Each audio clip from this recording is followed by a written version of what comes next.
Good morning, everyone. Welcome to Aquitas' solution on MaximoNOW Simplified Success in EAM.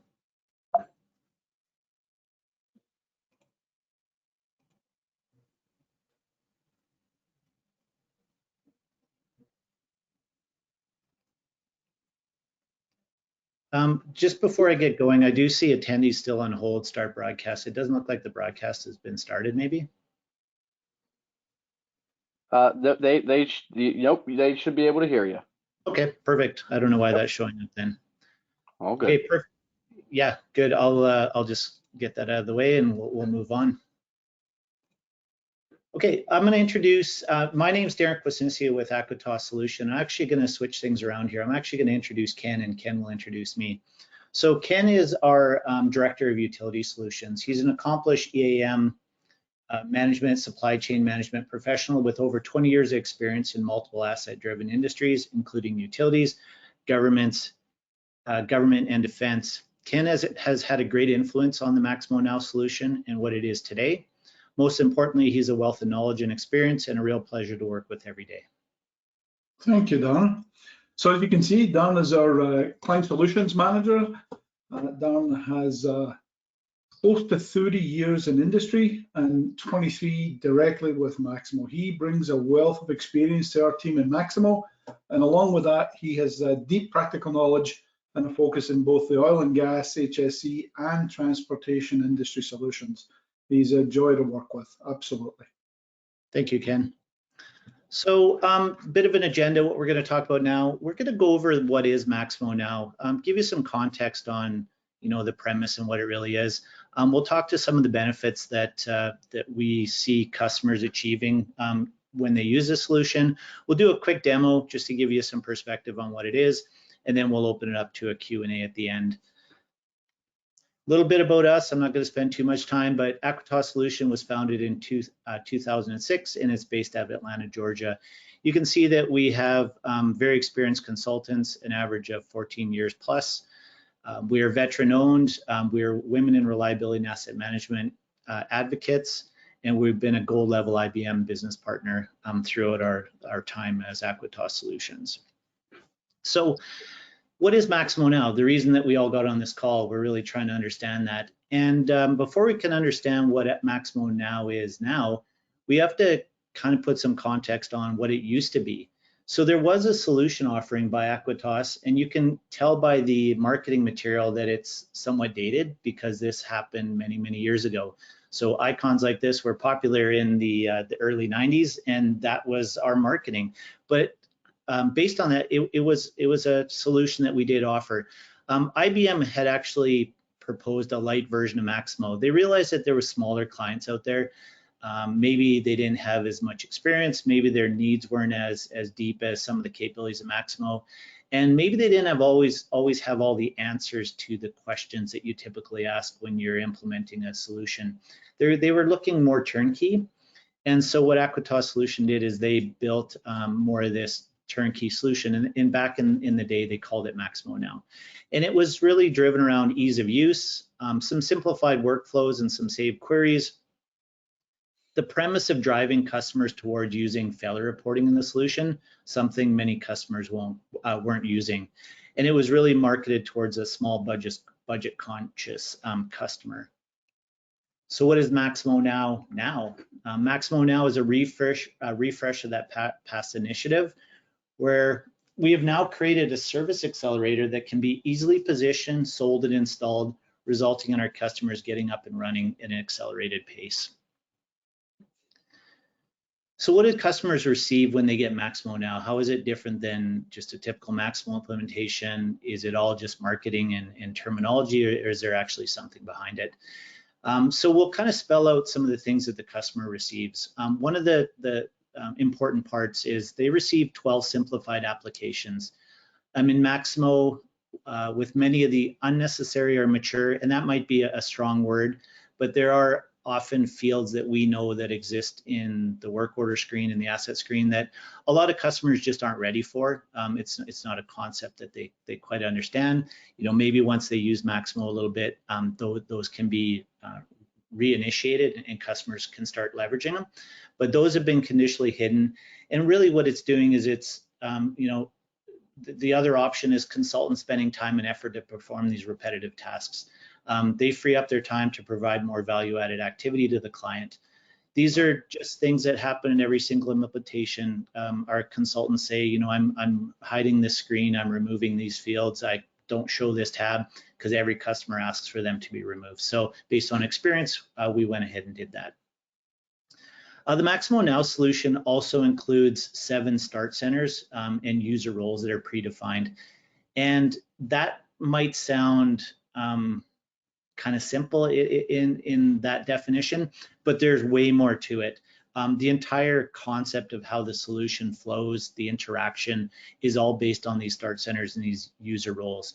We require our customers to actually fit their user base into these 7 roles. And sometimes that can be a challenge for customers. They'll say, we've got an engineer that does this, and we've got to kind of try to figure out where that fits. But again, based on the experience and the way we design this, it seems to always work out that there's a common place where someone can fit within one of these roles. And you can start to imagine that because this is all predefined, it starts to build into some real opportunity within the product, everything from training to workflows to automation. And again, obviously the contrast to this is customer indecision on what they want to see, and the inevitable time it takes to figure out how to build out these screens and what my roles are. It can often chew up multiple weeks of consulting time doing this. Also part of the MaximoNOW solution is these 5 predefined workflows. They're enabling common best practices around procurement and work management. Those were the first 2 key drivers. Customers do have the option to mature workflows as required. So even though they're defined and that is really the offering, the MaximoNOW offering, we do add flexibility where customers can make configurations. And this is really versus customers that don't actually even leverage the Power Workflow until maybe phase 2 or phase 3 of their project, because they just don't understand how it can fit in. They're overwhelmed with the amount of data and setup that they have to do. Continuing on with what is MaximoNOW, so what else do customers receive? Well, they also receive access to all the Aquitas published accelerators. So we have a number of value-add accelerators that we've always marketed to our customers, things like legacy PO and legacy work orders, where you can actually see your historical data right within Maximo. A new application that we put out around inspection results and inspection reporting, making the results accessible to a customer. And again, this is the versus is again having to purchase these accelerators at future times. There's a lot that can be said around the more competitive flexible service costs, and I don't think we really want to get into that too much, but the overarching comment there can be, when things are defined well, it's easier to price and it's easier to kind of be flexible and determine what's the best fit for a customer, rather than picking a lot of pieces. We really know what this is, what this service offering is, so it gives us that level of flexibility. Because we do have this defined start center concept, we have these defined best practice workflows, training becomes a little bit easier. We have pre-built paper-based and also video-based training that customers can have. There might still be nuances to the training where we have to do something unique for a customer, but typically they fit within the realm of the pre-built training. So again, it can save time there as well. We've turned on application import export on key applications for customers, and really this is around just simple integration. Customers will say, I can get my records on a spreadsheet. Can I get those in the Maximo? So we're trying. The whole concept of MaximoNOW is quick and simple. So let's eliminate the need for maybe phase 1 integrations. If we can do, it might be data loading, but it's sort of eliminating the dual data entry. It's not perfect, but it gets a customer up and going. And again, the keyword is quickly. And then there's an option for our customers in the MaximoNOW solution to use our inventory standardization tools. These tools quickly cleanse inventory data, they create standardization. And again, this is just versus the time and effort and inevitability stalling that comes with customers standardizing their inventory. And worse yet, most of the customers just load it as is. So it becomes bad data right from the start, and then there's always regrets later on in the product. So I'll give you a quick demo what the solution looks like. I'll just stop this screen. We'll bring up Maximo. I'm going to log in. It's going to be a very basic demonstration. It's really meant to get the idea across on what the solution does. So you kind of get a little bit of insight into the predefined roles. Obviously, one of the roles that we have is the technician. So common interaction, every customer has technicians, whether they're using mobile or whether they're using the desktop application. Easy use is kind of critical. So you can see the screens have been simplified, the favorite applications, role-based applications, and even the result sets are typical to what someone in that role would want to interact with. A limited set of when it comes to security. And the two main concepts are here are if it's set up well, a lot of the work has been planned. So we've got a lot of preventive maintenance that's automatically being associated to this individual just by the fact that PMs are set up correctly. And then we just need a portlet to be able to identify those reactive works, the things that aren't planned, and make sure that individual has visibility. If we kind of walk this through a bit of a story, we'll just say this technician, you know, in their day-to-day activity, they notice an anomaly, something that they want to report. So we'll leverage that service request functionality. They'll identify where the issue is. They'll pick their category and subcategory, which come preloaded as part of our solution as well. They're able to put a basic description in here. So we'll just say conference room lighting. And we'll find an asset here that we want to click on that, an asset that we want to attach to the rec. So we're going to pick this top breaker. We should probably also do an attachment. So let's go grab an attachment from our downloads, and we get this electrical fault, becomes part of it. And then we're able to submit that into the system. So one role really has that ability to, you know, identify work that's not planned in the system. Okay, so what we'll do is we've submitted that service request. The next role that we'll look at is if we log back out, and again, it's going to give you that contrast between what you just saw from a technician and then what you're going to see for a slightly more advanced role when you're looking at planner.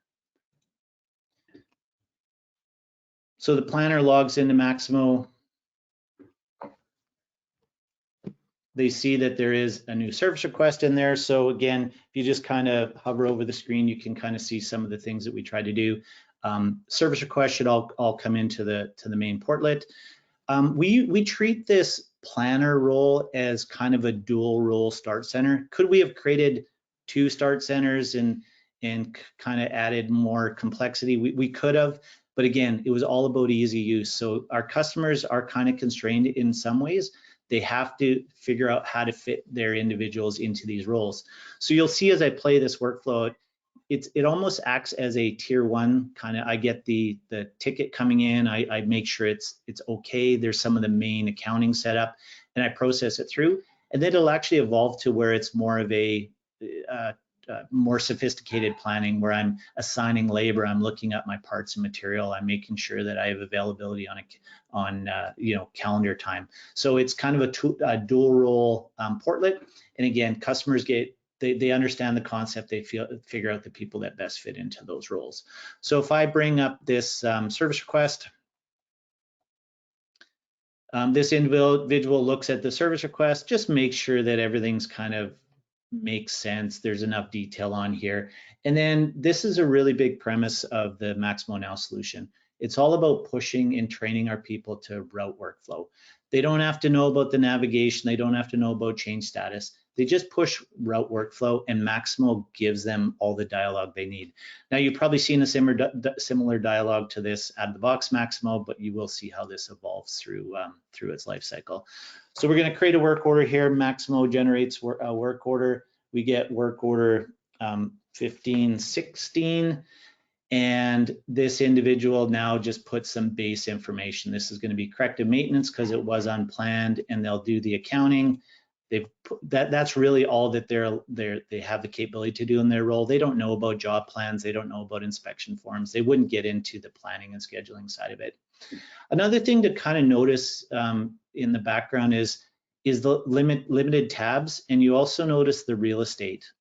There's not a lot of scrolling. I mean, I'm down to the scheduling information fairly quickly. I'm not scrolling through pages of information, and that's common across all the applications. So again, push workflow. Maximo now says that first line support person has taken this information, they've collected what they need to, and now they're going to send it off to a planner.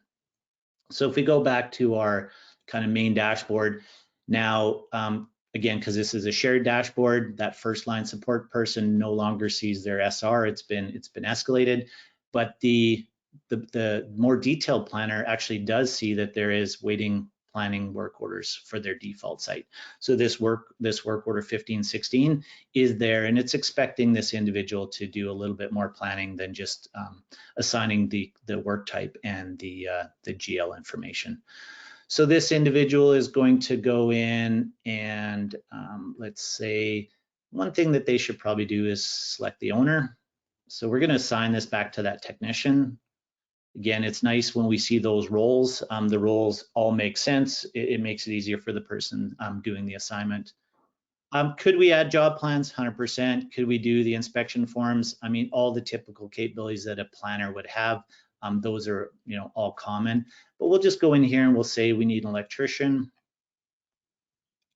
I could probably do it up here. Electrician for 4 hours. I also need some material, so let's add a part here. We're going to need item 031. We're going to need 4 of those and pull it out of central stores. So we're at the point with our work order where we've assigned it to someone. We've done some basic planning where we've got some labor requirements, we've got some material requirements. One other thing that's probably important for the planner to do is make sure that they understand when this work needs to be done. So we'll get this done on 11/10/23, and we'd like to get it done on 11/12/23. So that information all populates, they save the record. And again, that training, that common mantra that we're trying to promote to all the MaximoNOW customers, when you're not sure what the next step is, hit route workflow. I guess very common to what Maximo treats as the hit the blue button. It gives them direction. It doesn't create confusion. So I'm pretty much at the point where I said I'm going to approve this work order. I confirm that the work order is assigned and scheduled. Everything from a planner perspective has been done, and it can kind of move through its life cycle. So the last point I'll make here is I'm going to log out one more time just to complete. Again, not a sophisticated story. It doesn't get super deep in detail, but it'll kind of close out the idea. So now when this technician logs back into Maximo, they're still seeing their PM work, all the stuff that they were supposed to do, but we now see this 1516 reactive work order now showing up. So again, pushing that workflow, it's moved it through its entire life cycle. Now we do this on the supply chain side of Maximo as well, so that is another concept to keep in mind. Again, just remember ease, clean up screens, reduce the amount of clutter and information that the end user is presented with, at least on their first rollout of Maximo. So I'm going to log out of Maximo here, or I'll just remove it and I'll just bring the slide deck back up. Okay, so we did the demo. Ken, did you want to maybe talk a little bit to the statistics? Sure, I can do that. So Perfect. just to go over some of the statistics that we've got together on MaximoNOW. So typically our implementations have been running about 8 weeks from start to finish. Largest component of that is usually the customer's data, formatting it and loading it into Maximo.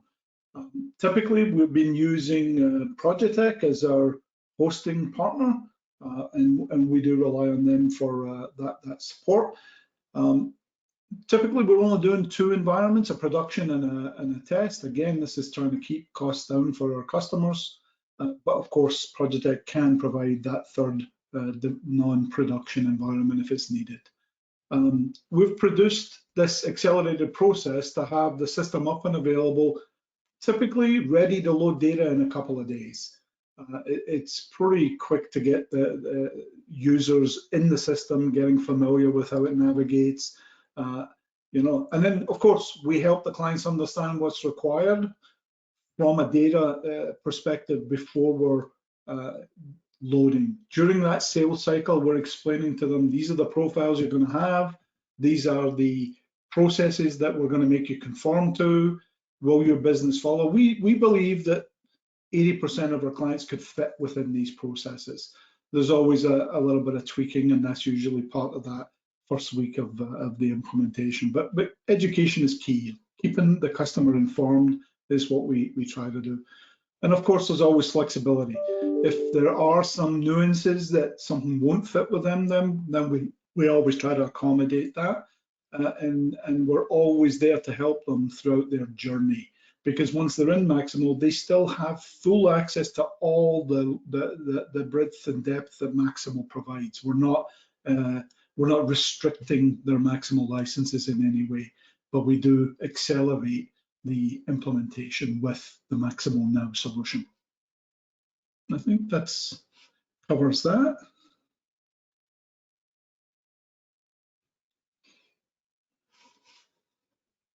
All right. So we're back to questions.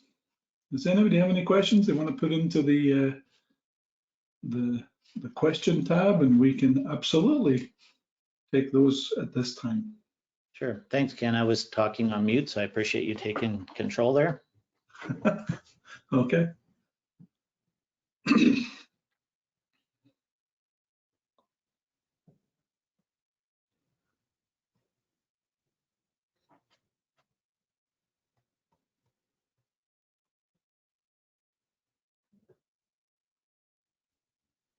Okay. Well, we're not seeing any questions, but if any questions do come up, we'll make sure that we answer those.